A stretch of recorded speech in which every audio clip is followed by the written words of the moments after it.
صباح ومساء الورد على حسب ظروف ذلك. اهلا بيكم في فيديو جديد من قناه اي تو زد شريف ندى، برنامج لقطات ذهبيه من التاريخ الاسلامي.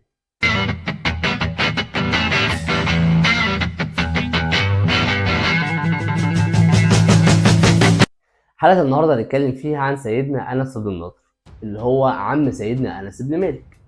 سيدنا انس بن النضر كان تخلف عن غزوه بدر، لان غزوه بدر كان ليها ظروف خاصه، ان غزوه بدر ما كانتش غزو، ما كانش المسلمين وسيدنا النبي عليه افضل الصلاه والسلام طالعين يحاربوا المشركين، لا ده هم كانوا طالعين على قافله معينه، وقريش لما عرفت راحت جايه مجمعه 1000 راجل وطلعوا حارب.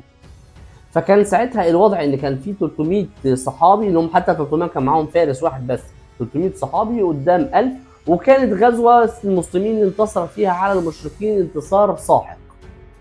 فبعد غزوه بدر كان الرسول عليه الصلاه والسلام كان هيعمل غزوه احد، لكن سيدنا انس بن النضر زي ما احنا عارفين ما كانش حاضر غزوه بدر. فسيدنا انس بن النضر راح لسيدنا النبي عليه افضل الصلاه والسلام وقال له انا تخلفت عن غزوه بدر، لكن انا هطلع معاك غزوه احد، ولو ربنا رزقني قتال المشركين ليرن الله ما اصنع به.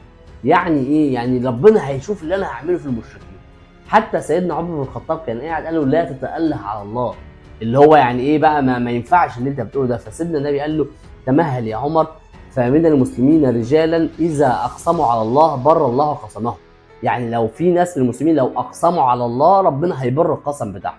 وبالفعل ده اللي حصل مع سيدنا انس بن النضر، لان لما حصلت غزوه سيدنا احد وطبعا الصحابه الجمال نزلوا من فوق الجبل وبدا المشركين يهجموا تاني على المسلمين وما انكشف جيش المسلمين في جزء كبير منهم بدا يهرب على الجيش اللي ورا.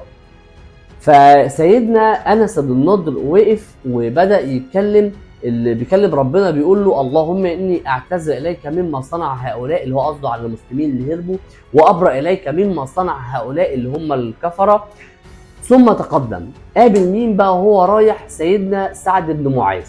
سيدنا سعد بن معاذ ده برضه جبل من جبال الاسلام. سيدنا سعد بن معاذ اهتز له عرش الرحمن لما مات. فسيدنا سعد بن معاذ نفسه كان قال للنبي انا شفت سيدنا انس بن النضر بعد ما قال لي الكلمتين دول قبله، فقال له الجنه يا سعد اني اشم ريحها دون احد، يعني انا شايف ريحه الجنه اكتر من جبل احد. وطلع يجري ناحيه زي السهم نحو المشركين. حتى المسلمين كلهم كانوا بيجروا كده، تخيل المنظر كده معايا حضرتك، ان المسلمين كلهم بيتقهقروا بيجروا كده، وده طالع يجري لوحده كده ناحيه الكفار. اللي روى الروايه دي كان سيدنا انس بن مالك، اللي هو ابن اخوه بقى بعد ما استشهد طبعا سيدنا انس بن النضر.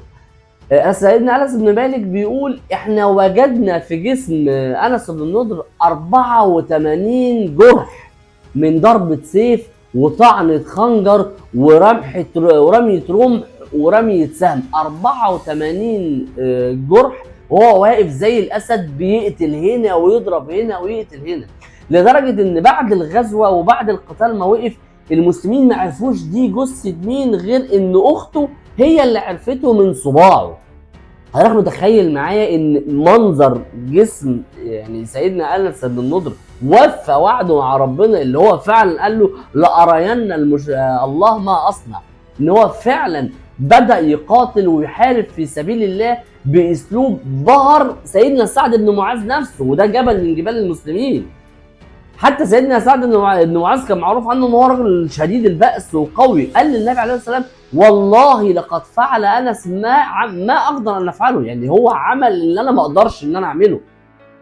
فده بيقول لنا ان كل واحد جواه طاقه لو قدر يوظفها في المكان الصح ليها هيعمل المعجزات.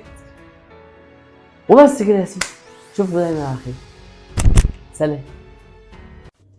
وفي اخر حلقه لو الفيديو عجبكم وانتوا عارفين هتعملوا ايه، ما تنسوش اللايك والشير والكومنت، ولو ما اشتركتوش في القناه انزلوا اشتركوا في القناه، ما تنسوش تشوفوا الحلقات اللي فاتت وتستنوا الحلقات الجايه. بصوا على المصادر.